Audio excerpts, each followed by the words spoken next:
Éminence, Excellence, nous avons organisé le vendredi 3 juin un colloque que nous avons intitulé le 100 ans du diocèse d'Idiofa. C'était absolument historique. Alors, on a parlé d'abord de nos origines, de la mission des Pangou. Nous avons été avec Monseigneur l'évêque, Monseigneur José, le 13 mars, en pèlerinage là-bas. Et j'ai commencé par la problématique qui a été soulevée là à Pangou, l'écrit et l'oralité. Sur la suppression de la mission de Pangou, il y a tout un problème. La tradition orale raconte une chose, mais les écrits disent une autre. J'ai essayé d'analyser, de confronter les deux sources pour montrer que l'histoire de la rencontre de la mission avec l'écriture locale, c'est souvent une histoire parallèle. Chacun interprète les événements selon sa culture. Et il y a là souvent cette confrontation entre l'oralité et l'écrit. Puis il y a eu d'autres conférences. Le père Maker Manima, qui est aussi historien, nous a parlé des Oblats de Marie Immaculée qui ont succédé au Père jésuite. On a eu 6 interventions. Mon intervention sur l'oralité et l'écrit, l'intervention du Père Maker Manima sur l'action des Oblats dans les diocèses d'Idiofa, le professeur Koumarel, qui est aussi historien et ministre provincial de l'Intérieur, plutôt des affaires foncières, nous a parlé des protestants. Nous avons voulu associer aussi nos frères les protestants sur les traces de catholiques. Le professeur Alfred Bouiti nous a parlé de l'église d'Idiofa post-conciliaire.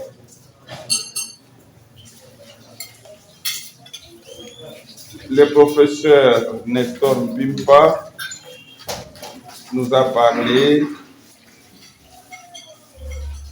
de l'église d'Idiofa dans sa version ecclésiologique.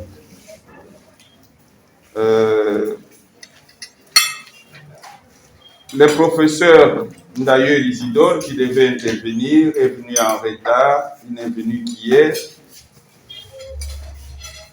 Mais nous avons lu le témoignage qu'il nous a envoyé sur son père qui est parmi les anciens, presque les fondateurs de la mission du PAMU, qui a été longtemps enseignant, et le professeur d'ailleurs est né ici et a grandi ici. Voilà à peu près ce qu'on a eu. Mais je voulais un peu vous parler des jésuites, du père jésuite qui était mort ici dès le début de la mission en 1923. Alors j'ai été retrouver sa tombe là-bas en forêt. Ce qui est intéressant, c'est que on l'avait enterré un peu suivant la coutume locale. Il n'y avait pas de planches à l'époque. On enterrait les gens ici dans ce qu'on appelle des grumes cercueils. Et on a fabriqué une grume cercueil et on a enterré le père, on a mis le père dans ce grume cercueil et on l'a enterré là-bas. Il est mort, les sources écrites disent qu'il est mort de la fièvre, mais je présume que ça pouvait être la malaria, puisqu'à l'époque, il y avait des moustiques ici, beaucoup de moustiques. Et comme il venait d'arriver, il était mort tout jeune. À peine il arrivait, en 1922, en 1923, il mourait. Le père Léon Peters.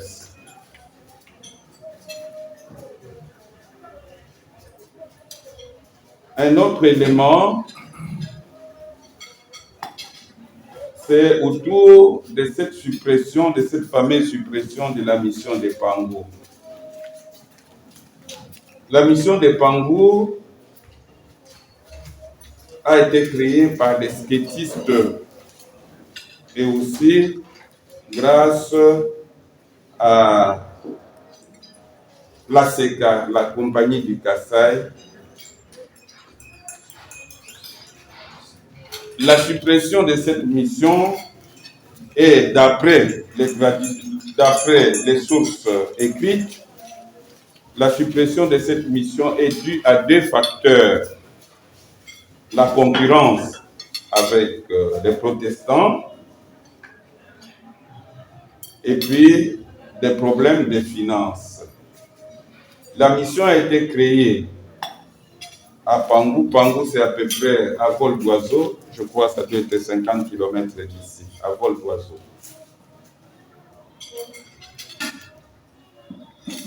C'est la compagnie du Kassai qui a appelé le skatiste, notamment Monseigneur Cambier, qui était préfet apostolique de Louloabo-Mikalaï. Monseigneur Cambier a accepté le contrat avec la SECA pour que les missionnaires puissent soigner le travailleur contre la maladie du sommeil. Et on a créé à l'époque un hôpital à Pangou. C'est pourquoi dans les sources, on parle de Pangou Hôpital. Quand la compagnie du Kassai tombe en faillite à partir de 1910, il n'y a plus beaucoup de caoutchouc naturel. Elle n'allouait plus de subsides aux missionnaires. Les missionnaires étant très loin de leur base arrière, Louloabo-Mikalaï, craignaient la concurrence des protestants, surtout les protestants qui venaient de Luebo. C'est pourquoi ils ont dû négocier avec les jésuites qui étaient tout près, qui étaient déjà qui quittent à partir de 1912, pour que les jésuites prennent le champ d'apostolat. Donc on a réaménagé les juridictions ecclésiastiques.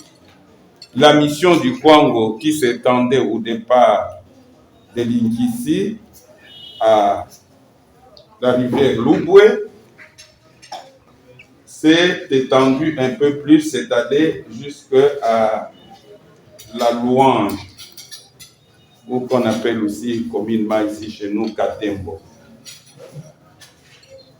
Donc, ce sont ces deux raisons, les finances, manque de subsides, et puis la concurrence des protestants,